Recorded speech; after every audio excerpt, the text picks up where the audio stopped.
ജാലകത്തിലൂടെ ഞാൻ കാണുന്നു ഇലയറ്റു വീഴാറായി ഫലശൂന്യമായൊരു മഹാവൃക്ഷം.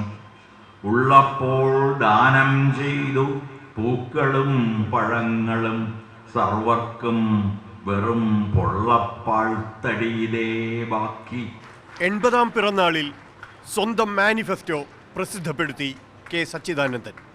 ഇനി വിപ്ലവങ്ങൾ വേണ്ട, അദൃശ്യരാക്കപ്പെട്ടവർക്കും കീഴാളർക്കുമൊപ്പം അണിചേരുക.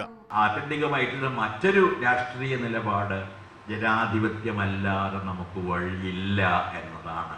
വിപ്ലവങ്ങൾ നടക്കില്ല എന്ന് മാത്രമല്ല, ക്ഷമിക്കണം, വിപ്ലവങ്ങൾ വേണ്ട.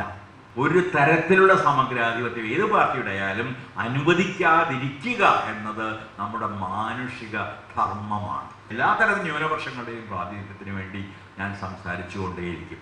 ഇതാണ് എൻ്റെ രാഷ്ട്രീയം. ഉപരിമധ്യവർഗത്തിന്റെയും ഉപരിവർഗത്തിന്റെയും നിലപാടുകൾ ആവർത്തിക്കലാവരുത് ഇടതുപക്ഷമെന്ന് കവി ഓർമ്മിപ്പിച്ചു.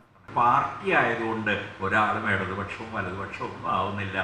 U have to take a stand. ഒരു കൃത്യമായ നിലപാട് എടുക്കാൻ കഴിയണം. അടിത്തട്ടിലുള്ള മനുഷ്യരുടെ കൂടെ നിൽക്കാനും അവരുടെ ശബ്ദം കേൾക്കാനും കഴിയണം. അതിന് പകരം നിങ്ങൾ കോർപ്പറേറ്റുകളെ സഹായിക്കുകയാണ്, നിങ്ങൾ ലെഫ്റ്റാണ്, പക്ഷെ നിങ്ങളുടെ സർക്കാർ സഹായിക്കുന്നത് കോർപ്പറേറ്റുകളെ ആണെങ്കിൽ അത് തുറമുഖം ഇപ്പോൾ ഉണ്ടാക്കാൻ പോകുന്ന തുറമുഖം ഉണ്ടാക്കാനായാലും ശരി, അദാനി വന്നുണ്ടാക്കിയ തുറമുഖമായാലും ശരി, ആ തരത്തിലുള്ള കാര്യങ്ങൾ അപ്പർ മിഡിൽ ക്ലാസ്സിന് വേണ്ടിയല്ല ഒരു ലെഫ്റ്റ് നിൽക്കേണ്ടത്. കക്ഷി രാഷ്ട്രീയങ്ങൾക്ക് അതീതമായി മനുഷ്യനൊപ്പം എന്ന കവിയുടെ നിലപാടിനെ ഹർഷാരവങ്ങളോടെ സദസ്സ് സ്വീകരിച്ചു. എല്ലാ ഋതുക്കളുടെയും പക്ഷിയും എല്ലാ പ്രതിരോധത്തിന്റെയും കവിയുമാണ് സച്ചിദാനന്ദൻ എന്ന് തൃശൂർ സാക്ഷ്യപ്പെടുത്തി.